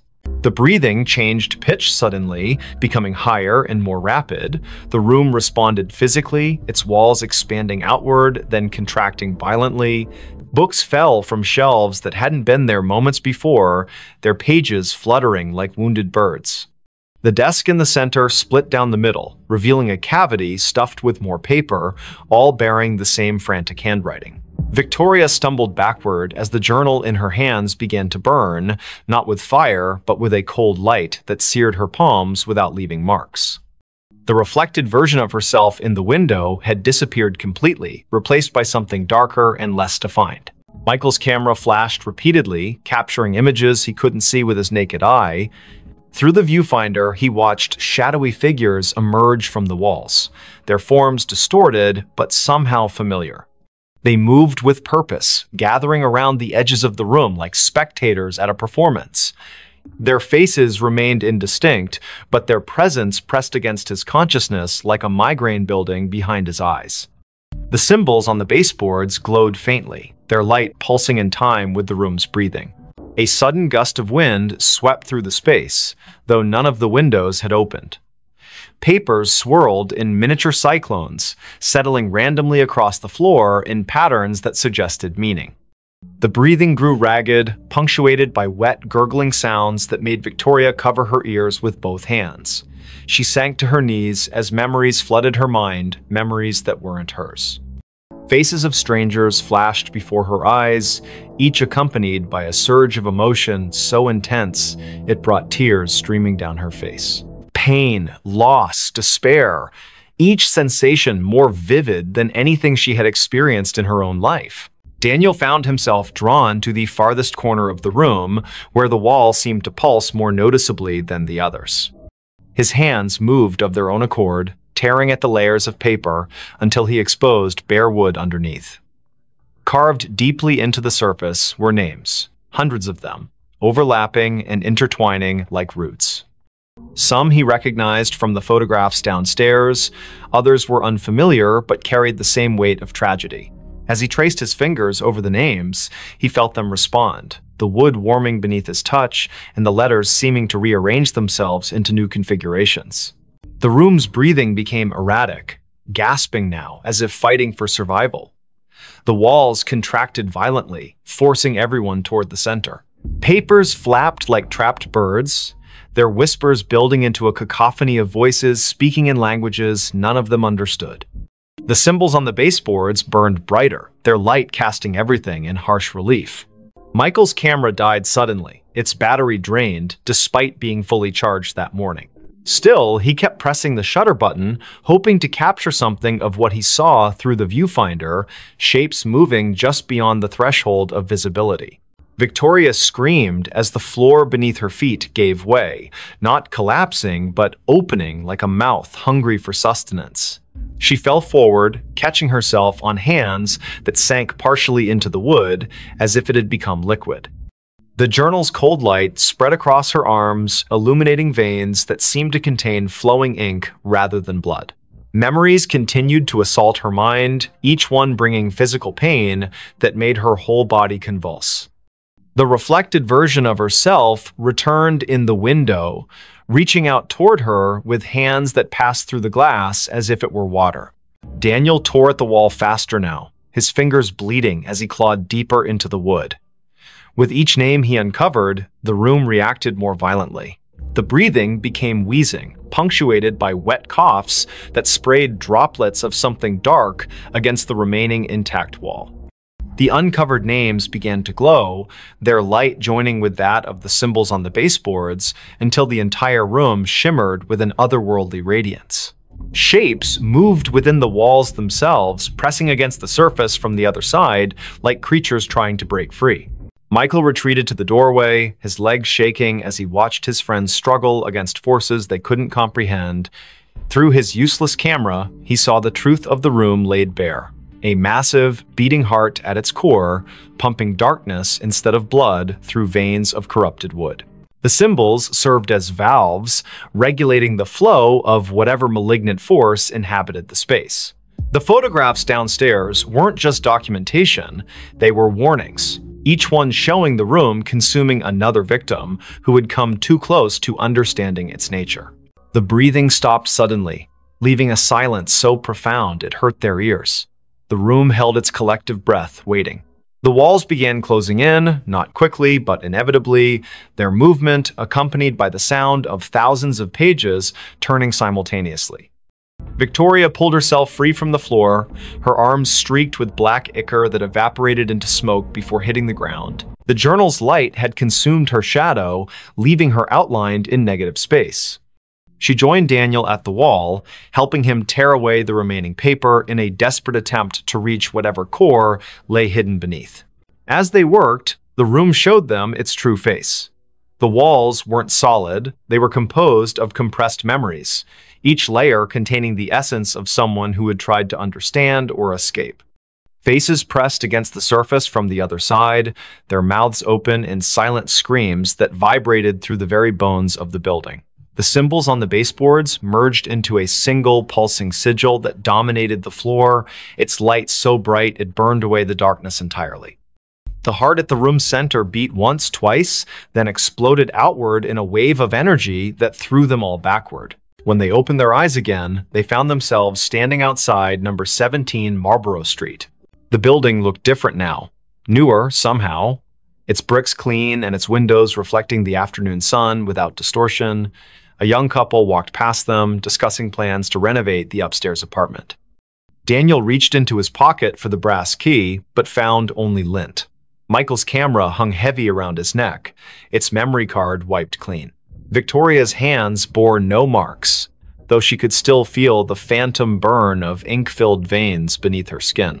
They never spoke about what happened inside the room. Each carried their own piece of its secret, buried deep where it couldn't consume them completely.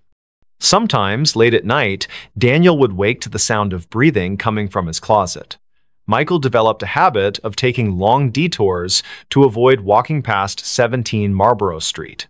Victoria found herself drawn to old journals and letters, unable to resist the urge to document everything she encountered. The room had marked them, claimed part of their essence, and though they had escaped its physical confines, its influence followed them like a shadow that refused to dissipate. Weeks later, during another unseasonably warm spring morning, a new set of tenants moved into the building. They marveled at how well-preserved the old place was, how the upstairs apartment seemed to breathe with a life of its own. In the main bedroom, they discovered an antique writing desk with a leather-bound journal resting open at its center.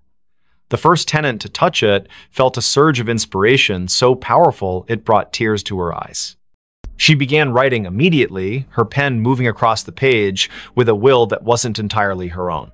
Outside, the wind picked up, carrying with it the faint sound of pages turning and the gentle, measured breathing of something that had waited patiently for new voices to add to its collection. Don't just watch in the dark. Click subscribe, like, and join now. Before we begin, tell me, where are you listening from and what time is it there? The Whisper That Breathed.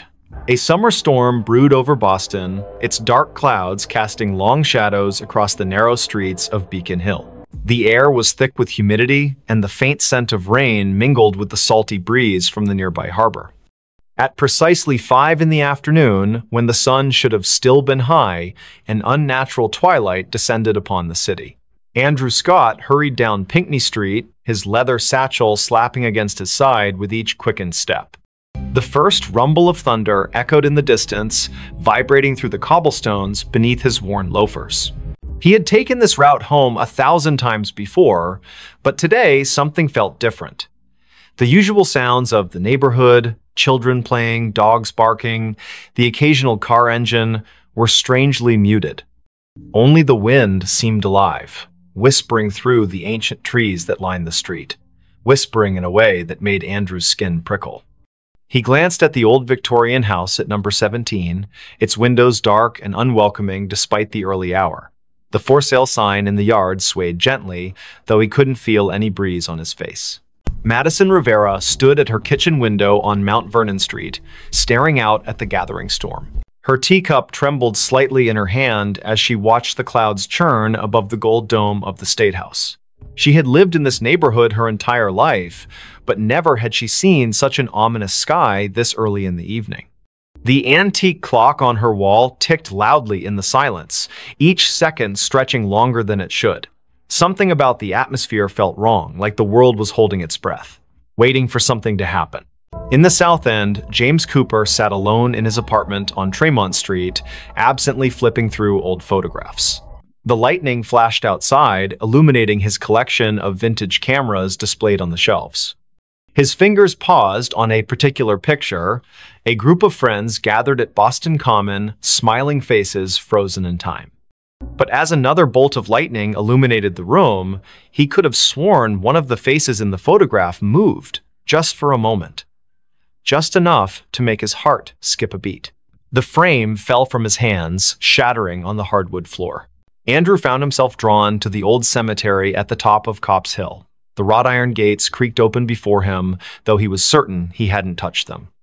The gravestones stood like silent sentinels, their weathered inscriptions barely visible in the dim light.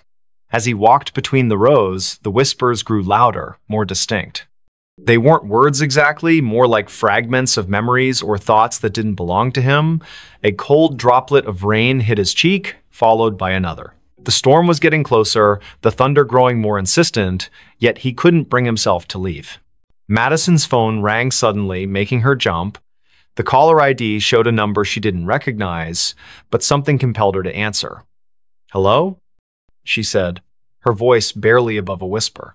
There was no response, only the sound of breathing, slow, deliberate, measured breaths that seemed to echo in her ear. The connection remained open, the breathing continuing without variation. She wanted to hang up, but her fingers wouldn't move. Outside, the wind picked up, rattling the windows and sending a chill through the room despite the summer heat. James had gathered the broken pieces of the photograph frame and was attempting to reconstruct it when he noticed something odd. The image inside had changed. Where once there had been 6 smiling faces, now there were 7. The new face wasn't clear, just a blur of features that seemed to shift when he tried to focus on them. The room temperature dropped suddenly, and his breath came out in visible puffs. From somewhere deep within the walls, he heard a soft scraping sound, like fingernails dragging across wood, getting closer with each passing moment.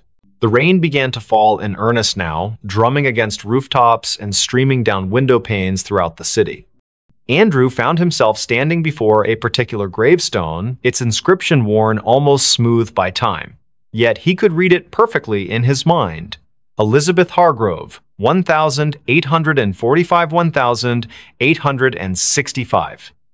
The name triggered something in his memory, though he couldn't place why. The whispers around him formed words now, disjointed phrases that painted pictures of a life cut tragically short. Never meant to. Kept calling me back. So cold here.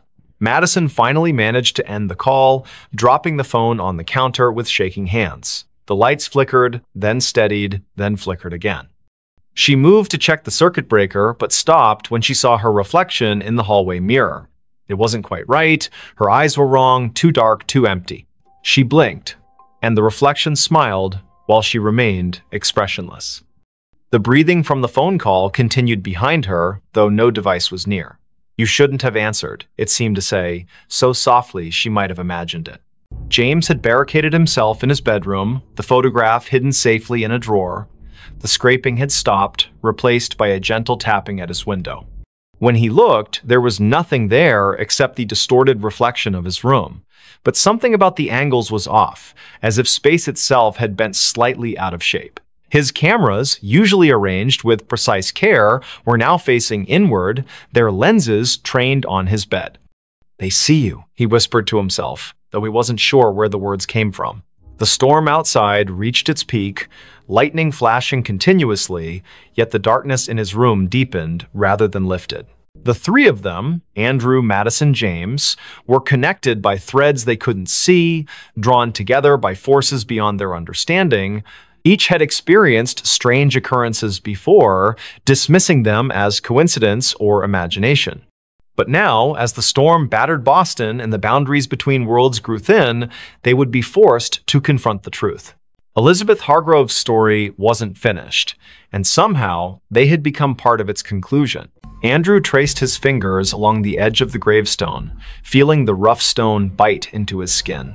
The pain was real, grounding him when everything else felt surreal. The whispers told him things, terrible things, about what had happened here all those years ago. A forbidden love, a desperate plea, a final betrayal. The rain soaked through his clothes, but he barely noticed. In his mind's eye, he could see her, Elizabeth, young and beautiful, standing at the edge of the hill, looking out toward the harbor. Her lips moved, forming words he couldn't hear over the storm.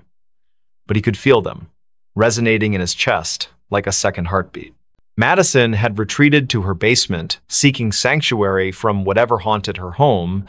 The old furnace hummed in the corner, its rhythm matching the breathing that now filled every room. Boxes stacked against the walls contained fragments of her family's history, generations of Riveras who had lived and died in this very house. She opened one at random, finding a yellowed newspaper clipping. The headline read, "Local Girl's Mysterious Death Shocks Community." The date was June 12, 1865. The photograph showed a girl who looked remarkably like her, standing beside a man whose face was obscured by shadow. He promised, the breathing seemed to say. But he lied. James discovered something in his closet, a small wooden box he didn't remember owning. Inside were letters, written in elegant script that faded even as he read them. They spoke of longing and loss, of meetings in secret places, of promises broken under duress. The last letter ended abruptly. "If you're reading this, then I have failed. Tell them what he did, tell them how he silenced me, the whispers will guide you." The room temperature plummeted, frost forming on the inside of his window. Outside, something moved between the flashes of lightning, something that shouldn't exist in this world. Find them. It breathed. All of you. The storm reached its crescendo, lightning striking the gold dome of the State House with a deafening crack. For a moment, everything went white, and when vision returned, the city seemed subtly altered. Shadows fell differently, familiar landmarks appeared slightly skewed, people walking in the streets moved as if underwater, their faces blank masks. Those who had been touched by Elizabeth's story felt the change most acutely. Their senses heightened, their perceptions expanded beyond normal limits. Sounds carried from impossible distances. Smells lingered long after their sources disappeared. Touches left imprints that glowed faintly in the dark. Andrew found himself unable to leave the cemetery. The gates had vanished, replaced by an endless expanse of tombstones stretching in all directions. Each bore Elizabeth's name, each marked a different year of death. The whispers became a chorus now, overlapping voices telling conflicting versions of the same tragedy. Some claimed she had thrown herself from the hill in despair, others insisted she had been pushed. All agreed on one thing: justice had never been served. The rain continued to fall, but it wasn't water anymore, it was memories, each drop carrying fragments of lives cut short, hopes dashed, loves lost. Madison's basement had transformed into a labyrinth of family secrets.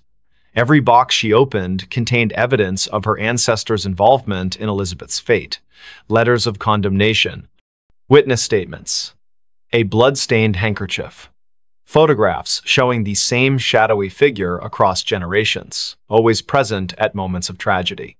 The breathing grew louder, surrounding her like a physical presence. "You know him," it rasped. "He watches still." She looked up to see her own reflection in the basement window, but instead of her face, she saw the Shadow Man's features clearly for the first time. Their eyes met, and she understood everything that had been hidden, everything that had been denied. James's apartment building had emptied of all other tenants, leaving him alone with the entity that had been watching him through his cameras. The photographs on his walls had changed. Each now showed the same scene: Elizabeth standing at the edge of Copp's Hill, reaching out to someone just out of frame. The seventh figure in his broken photograph had clarified, revealing features that matched the Shadow Man from Madison's past. The wooden box had multiplied, filling his living room with identical copies, each containing variations of the same tragic story. "We are witnesses," the voice whispered directly into his mind, "and we are judged." As the supernatural storm raged, drawing energy from centuries of buried guilt and unresolved grief, the three found themselves converging at number 17 Pinckney Street. The house that had seemed merely old and empty now pulsed with malevolent life. Its windows reflected scenes from the past. Elizabeth's final moments played out endlessly, each iteration slightly different, each ending the same. The front door stood open, inviting them inside to witness the truth. The interior defied physics. Rooms stretched impossibly far, staircases led to nowhere, doors opened onto other dimensions. In the center of it all stood the Shadow Man, finally revealed in full. His face was a composite of every person who had ever turned a blind eye to injustice, every authority figure who had dismissed Elizabeth's pleas for help. "It's time," he said. his voice a chorus of thousands. Time to break the cycle. The house shook violently as reality struggled to contain the weight of so many unresolved wrongs. Andrew, Madison, and James realized simultaneously that they had been chosen not as victims, but as instruments of resolution. Each carried a piece of Elizabeth's story within them. Andrew through his ancestral connection to the hill, Madison through her family's complicity in the cover-up, James through his ability to capture truth in images. Together, they formed a conduit through which Elizabeth's voice could finally be heard, her story told in full, her justice served. The Shadow Man began to dissolve, his form unraveling like smoke caught in a strong wind. "Too late," he whispered, fragments of his essence dispersing into the ether. The truth cannot be contained. The house around them started to collapse, folding in on itself as centuries of lies unraveled. Through the destruction, Elizabeth emerged, not as a ghost, but as a manifestation of collective memory given form. Her eyes held all the sorrow of her age, yet also a spark of hope newly kindled. The storm broke as suddenly as it had begun, leaving behind an eerie calm. Number 17 Pinckney Street stood intact once more, its windows dark, and its for sale sign swaying gently in the evening breeze. Andrew, Madison, and James found themselves standing on the sidewalk, drenched and disoriented but whole. The whispers had ceased, replaced by the natural sounds of a city recovering from a summer storm. Lightning flashed one last time, illuminating the hilltop where Elizabeth had stood so long ago. For a brief moment, they thought they saw her silhouette against the darkening sky, her hand raised in farewell. Life in Boston returned to normal, though those who had been touched by the supernatural events carried their experiences like scars, invisible to others, but ever present in their minds. Andrew devoted himself to preserving local history, ensuring that stories like Elizabeth's would never be forgotten again. Madison worked to uncover other buried truths in her family's past, determined to break cycles of silence and denial. James continued taking photographs, but now his lens sought to capture not just images, but essences, the intangible elements that made people who they were. On quiet summer evenings, when storms gathered over the city and the wind whispered through the ancient trees, some claimed they could still hear Elizabeth's voice. Not demanding vengeance, not seeking pity, simply reminding those who would listen that truth has a way of emerging, no matter how deeply it is buried. And sometimes, when passing number 17 Pinckney Street, particularly sensitive souls might catch a glimpse of movement in an upper window or feel a gentle touch on their shoulder, accompanied by the softest of whispers, "Thank you." The story of Elizabeth Hargrove became legend in certain circles, a cautionary tale about the dangers of ignoring injustice and the power of collective memory. Her name appeared in historical records, her story told in museums and walking tours. Yet those who had truly known her, Andrew, Madison, James, understood that her presence lingered not in these official accounts, but in the spaces between them. In the moments when the world seemed to hold its breath, when shadows fell just a little too deep, when the wind carried voices from another time, Boston continued its march forward, oblivious to the thin veil separating past from present. Summer storms still rolled in from the Atlantic, lightning still illuminated the gold dome of the State House. Children still played in the shadow of Copp's Hill, unaware of the tragedy that had unfolded there so long ago. But somewhere, in the fabric of the city itself, Elizabeth's story continued to resonate. A reminder that some truths refuse to be silenced. Some voices continue to breathe long after their bodies have turned to dust. And on nights when the moon hung low over Beacon Hill, casting long shadows across the cobblestone streets, those who listened closely might hear it, the whisper that breathed, carrying fragments of a life reclaimed, echoes of justice finally served. Reminders that even in death, truth finds a way to speak through those willing to listen. Screams in the warehouse at night. The winter air in Savannah carried an unusual chill, even for Georgia.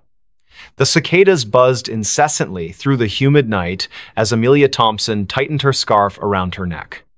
She had taken the security job at the old warehouse on the outskirts of town, mostly out of desperation.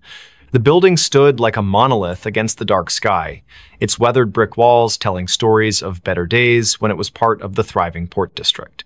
Liam Allen, her partner for the night shift, leaned against their patrol car while chewing absent-mindedly on a toothpick.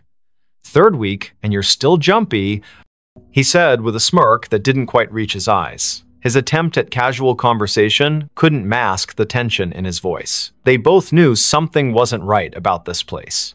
Every night brought new sounds from within the warehouse's walls, sounds that shouldn't exist in an empty building. As they approached the main entrance, Amelia noticed the padlock looked different somehow. The scratches around the hasp seemed fresh, though she could have sworn she'd checked it thoroughly just hours before. Liam must have seen her hesitation because he placed a hand on her shoulder. "Probably just kids messing around again," he said, but his words lacked conviction. Last week, they'd found graffiti inside that definitely hadn't been there during their previous rounds. The heavy metal door groaned in protest as Liam pushed it open. The smell hit them immediately, damp concrete mixed with something metallic that made Amelia's stomach churn. Their flashlights cut through the darkness, revealing rows of empty pallets and dusty machinery. The air felt heavier inside, pressing against their lungs with each breath. Somewhere deep in the shadows, water dripped methodically. Drip, drip, drip. They started their usual patrol route, boots echoing ominously against the concrete floor. Amelia couldn't shake the feeling they were being watched. The security cameras mounted high on the walls provided little comfort. Their red lights blinked steadily, but she knew from experience how unreliable they were. Half of them were either broken or showed nothing but static-filled images on the monitor back at their station. "Did you hear that?" Amelia whispered suddenly, grabbing Liam's arm. A soft scraping sound had come from somewhere behind the rows of shelving units. It sounded like metal dragging across concrete. Slow, deliberate. Liam raised his flashlight, the beam trembling slightly despite his best efforts to keep it steady. "Probably just rats," he muttered, though neither of them believed it. The sound came again, closer this time. Closer. Their radios crackled to life without warning, making them both jump. Static filled their ears for several seconds before a distorted voice broke through. "Help me." The transmission ended abruptly, leaving only silence in its wake. Amelia and Liam exchanged a worried glance. That section of the frequency belonged to local emergency services, not their security channel. They should never have received that transmission here. The temperature seemed to drop several degrees as they continued deeper into the warehouse. Their breath formed visible clouds in the beam of their flashlights. Something moved in the corner of Amelia's vision. A shadow too large to be a rat, darting between support columns. When she turned to look directly at it, there was nothing there. Just empty space and more shadows that seemed to stretch longer than they should. Liam stopped suddenly, causing Amelia to bump into him. He was staring at something on the floor ahead. At first glance, it looked like oil stains, but as they moved closer, the metallic smell became overwhelming. Blood. Fresh blood leading toward one of the loading docks. The trail glistened wetly in their flashlight beams, ending abruptly at the edge of a large pool that hadn't been there during their last pass through this area. Neither of them spoke as they followed the path, their footsteps careful and measured. The loading dock area proved even colder than the rest of the warehouse. Condensation formed on every surface, dripping steadily from the ceiling beams. What appeared to be claw marks scored deeply into the concrete floor, radiating outward from the blood pool like some terrible flower blooming in reverse. Amelia's radio crackled again. This time with no discernible words, just a rising and falling electronic whine that set her teeth on edge. She fumbled to turn it off, but found the volume control unresponsive. Something heavy shifted in the darkness above them. The sound of movement came from the catwalks high overhead, accompanied by a low, guttural growl that reverberated through the metal structure. Liam's flashlight beam swept upward, catching glimpses of movement too fast to track properly. Whatever it was up there moved with unnatural speed, darting between support beams with impossible agility. The growling grew louder and closer. Amelia's training screamed at her to retreat, to get away from whatever was hunting them in the dark. But something else held her rooted to the spot, a primal curiosity mixed with terror that froze her muscles. The blood pool began to bubble softly, tiny crimson bubbles forming and popping with sickening sounds. From the corner of her eye, she saw shapes moving in the darkness beyond the loading dock doors. Too many shapes to count. The attack came without warning. One moment they were scanning the catwalks, and the next, Liam was gone. His flashlight clattered to the ground, rolling away into the shadows. Amelia heard his muffled scream cut short as something massive dragged him upward into the darkness. Her own scream caught in her throat as she backed away, tripping over her own feet in her haste to escape. The thing on the catwalk let out a triumphant roar that shook dust from the ceiling. She scrambled backward, her flashlight beam dancing wildly across the warehouse floor. More figures emerged from the shadows now, surrounding her. They moved with jerky, unnatural motions, their forms humanoid but wrong somehow, too tall, too thin, their limbs bending at impossible angles. The largest figure, presumably what had taken Liam, dropped down from the catwalk with a deafening crash. Its eyes glowed faintly in the darkness, fixing on her with predatory intelligence. The cicadas outside had grown louder, their buzzing almost deafening now. Amelia realized with growing horror that their pattern matched the rhythm of the creature's movements. Each step it took toward her synchronized perfectly with the insect's chorus. The other figures began to circle her, closing in from all sides. Their breathing sounded wet and labored, like liquid being forced through cloth. She pressed herself against a stack of pallets, searching desperately for an escape route. A sudden noise from the office area caught everyone's attention, the distinctive sound of someone trying to force open a window. The creatures hesitated, their heads snapping toward the disturbance with unsettling speed. Amelia seized her chance, diving between two of the smaller figures and sprinting toward the main entrance. Behind her, she heard snarls of frustration as the creatures debated whether to pursue her or investigate the new intruder. Her radio crackled to life again, this time with perfect clarity. "Run!" a woman's voice shouted urgently. "Get out while you still can." The transmission cut off abruptly, replaced by more static. Amelia didn't question it. She poured everything she had left into reaching the exit. As she burst through the heavy metal door, the cold night air hit her like a slap. The cicadas fell silent all at once, creating an eerie void where their buzzing had been moments before. Standing by their patrol car was a young woman, probably in her early 20s, dressed in tattered clothes and bleeding from multiple wounds. Her eyes widened when she saw Amelia emerge from the warehouse. "You shouldn't be here," she whispered hoarsely. "None of us should be here."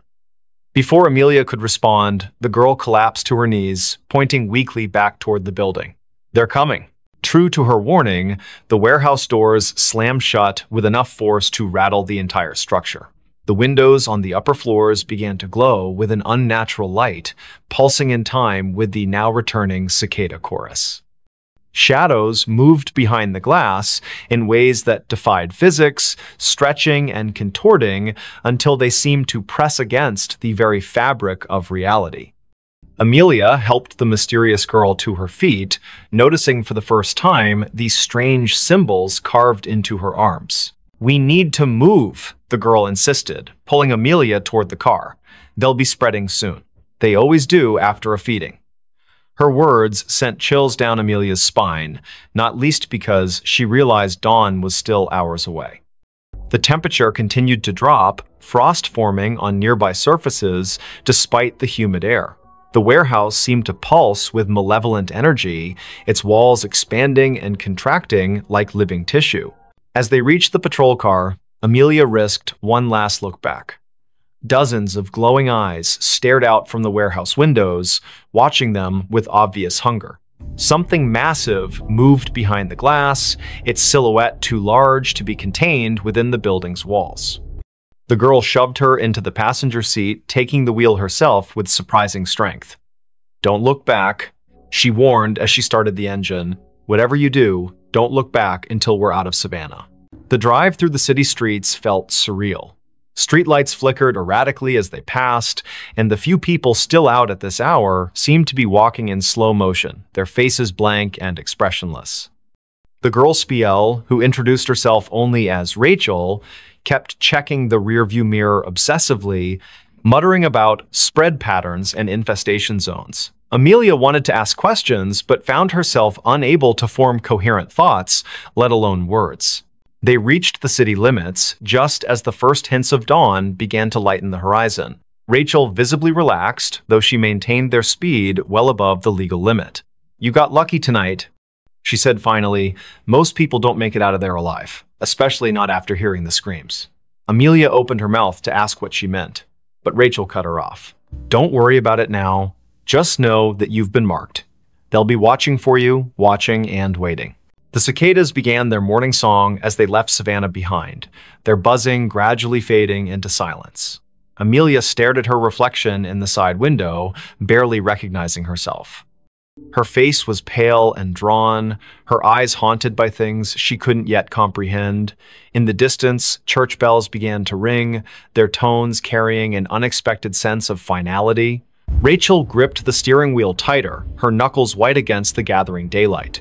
Somewhere behind them, in the heart of Savannah's industrial district, the warehouse stood silent and still. Its walls bore fresh scratches and scorch marks that hadn't been there the night before. Inside, pools of blood slowly dried on the concrete floors, already beginning to attract flies. The security cameras remained offline, their lenses cracked and blackened. High above, on the catwalks, something waited patiently for nightfall. Something that remembered the taste of fear. Don't just watch in the dark, click subscribe, like, and join now. Before we begin, tell me, where are you listening from and what time is it there? The secret without a name. The cold was biting, and the silence of Anchorage's streets at 2 a.m. felt unnatural. Amelia Mitchell pulled her coat tighter around herself as she hurried down a dimly lit sidewalk. The snow crunched under her boots, each step echoing in the stillness like an unwelcome intrusion. She shouldn't have been out here this late, but something about the call from Sophia Miller had made her stomach churn, a desperate voice pleading for help before the line went dead. Amelia's breath came out in visible puffs, quickening with every second that passed. Her gloved hands tightened around the strap of her bag as she turned onto Sophia's street. It was eerily empty. The kind of emptiness that didn't feel right even for a place buried deep in winter. Streetlights flickered above, casting long shadows on the snow-covered ground.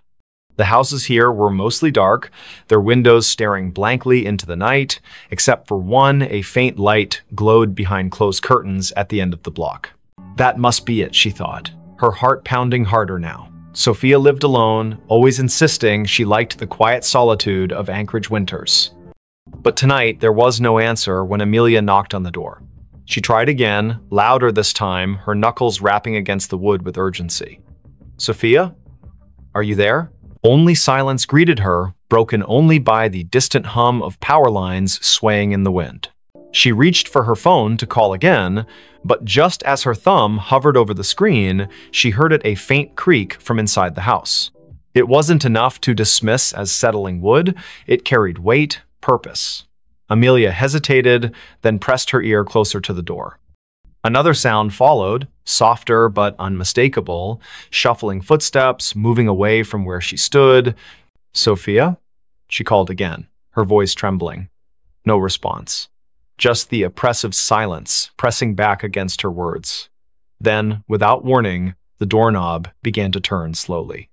So slowly, it seemed deliberate. Amelia stumbled backward, nearly slipping on the icy steps leading up to the porch. Her pulse roared in her ears as the door swung open wide, revealing nothing but darkness beyond. There was no one there, not immediately anyway. But as Amelia forced herself to peer inside, she noticed something odd, a trail of wet footprints leading further into the house. They weren't hers. They couldn't be. She hadn't stepped inside yet. And they weren't fresh either, not entirely. Some parts of the prints gleamed with melted snow, while others looked older, partially dried and smeared as if someone or something had walked through days ago but left traces that refused to fade. Against her better judgment, Amelia stepped inside. The warmth of the house hit her instantly, though it brought little comfort. Something about the air felt wrong, stale, heavy, as if it hadn't circulated properly in weeks. She glanced around the living room, taking in the familiar clutter of books and photographs scattered across shelves. Everything seemed normal, until she saw the photo frame lying face down on the coffee table. She picked it up cautiously, turning it over. It was a picture of Sophia smiling brightly next to Jackson Cole, her boyfriend or ex-boyfriend, depending on who you asked. Their faces were scratched out violently, gouges cutting through the glass like angry scars. A chill ran down Amelia's spine. This wasn't random vandalism. Someone had done this deliberately, methodically. Before she could process what it meant, another noise caught her attention, a low scraping coming from somewhere deeper in the house. It sounded like nails being dragged along a hard surface, slow and rhythmic, punctuated by pauses that somehow felt more menacing than the sound itself. Amelia swallowed hard, clutching her phone tightly in her hand. She considered calling the police, but what would she say? That she broke into her friend's house because of some creepy noises? They'd think she was crazy. Instead, she moved cautiously toward the hallway, following the sound despite every instinct screaming at her to leave. The hallway was narrow, lined with family portraits that seemed to watch her as she passed. Each frame held a face frozen in time, eyes staring ahead as if waiting for something. At the far end, a door stood slightly ajar, light spilling out from within. The scraping grew louder, closer, and Amelia realized it was coming from behind that door. Her palms were slick with sweat beneath her gloves as she pushed it open just enough to peek inside. What she saw stopped her dead in her tracks. The room was small, cluttered with boxes stacked haphazardly against the walls. In the center sat a chair, and on the chair was Sophia, or at least what remained of her. Her body slumped forward unnaturally, head hanging limp as if her neck couldn't support its weight anymore. Blood pooled beneath the chair, dark and congealed, staining the hardwood floor. But the worst part was her face, or rather, the absence of it. Where Sophia's features should have been, there was only smooth, featureless skin stretched taut over bone. Amelia gagged, stumbling backward as bile rose in her throat. She wanted to scream, to run, but her legs wouldn't obey. Instead, she froze, transfixed by the sight before her. And then, from somewhere behind her, a voice spoke softly, almost kindly. "You shouldn't have come." She spun around, heart hammering wildly, but there was no one there. The hallway was empty, the portraits still staring silently ahead. Yet the voice lingered in her mind, repeating the same phrase over and over. "You shouldn't have come. You shouldn't have come." Amelia backed away, tripping over her own feet as she tried to retrace her steps toward the front door. But the layout of the house seemed different now, distorted somehow. Doors that hadn't been there before appeared in the walls, leading to rooms she didn't recognize. Shadows shifted unnaturally, twisting into shapes that defied logic. She could hear whispers now too, overlapping voices murmuring in tones too low to understand. Panic set in fully as she realized she was trapped. Every step she took led her deeper into the labyrinthine nightmare of Sophia's home. The air grew colder with each passing moment, frost creeping up the walls and forming intricate patterns on the ceiling. And always, the whispers followed her, growing louder and more insistent. Finally, she found herself in a room she didn't remember entering. It was larger than any other space in the house, impossibly so, with walls made entirely of mirrors. Each reflection showed a version of herself, but none of them matched the person standing in the center of the room. Some looked older, gaunt, and hollow-eyed. Others appeared younger, innocent, and terrified. One reflection wasn't even human. It was a twisted, monstrous figure with elongated limbs and a mouth full of jagged teeth. Before she could react, the reflections began to move independently, stepping out of the mirrors and surrounding her. Their movements were jerky, unnatural, and they all spoke in unison, their voices blending into a single cacophony. "You know the secret," they hissed. "You've always known." Amelia shook her head frantically, tears streaming down her face. "I don't know anything," she screamed. But the figures only drew closer, their cold breath brushing against her skin. One of them reached out, its fingers brushing her cheek, and suddenly memories flooded her mind, memories that weren't hers. Images of Sophia, of Jackson, of secrets whispered in the dark, of a nameless thing lurking just beyond the edge of perception, waiting patiently for someone foolish enough to stumble upon it. And then everything went black. When Amelia woke, she was outside again, lying in the snow. The house was gone, replaced by an empty lot surrounded by trees. Her phone buzzed in her pocket, and she fumbled to retrieve it, hoping desperately for some explanation. There was a text message from an unknown number containing only 3 words: "Tell no one."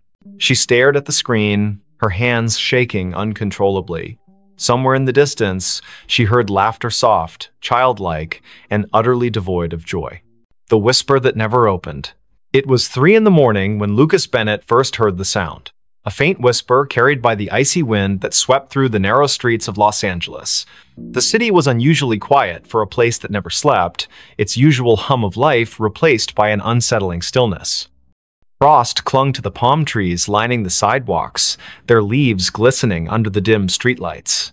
Lucas had been walking home from his late shift at the diner when he noticed it, the whispering that seemed to follow him wherever he went. He pulled his jacket tighter around himself, trying to shake off the chill that wasn't entirely from the cold. The whisper grew louder as he passed an alleyway between 2 old brick buildings. It sounded like words, but nothing coherent, just fragments of syllables that danced at the edge of understanding. His pace quickened, boots crunching against the frost-covered pavement. He told himself it was just the wind playing tricks on him. But deep down, he knew better. Olivia Turner lived in apartment 3B of the building where Lucas rented his studio. She had moved in 6 months ago, and they had exchanged polite greetings in the hallway occasionally. But tonight, when Lucas finally reached his floor, he found her standing outside her door, her face pale and drawn. Her hands trembled as she fumbled with her keys, dropping them twice before managing to unlock the door. Something about her demeanor made Lucas pause. "Everything okay?" he asked, his voice softer than intended. Olivia glanced at him, her eyes wide with something he couldn't quite place: fear? Exhaustion? Both? She hesitated before answering, I keep hearing things." Her voice cracked slightly. "Voices. Whispers. I thought maybe it was just my imagination." She trailed off, looking past him into the dark hallway. Lucas felt a chill run down his spine. He had heard those whispers too. Without thinking, he said, "Me too. Tonight. Outside." Olivia's expression shifted from fear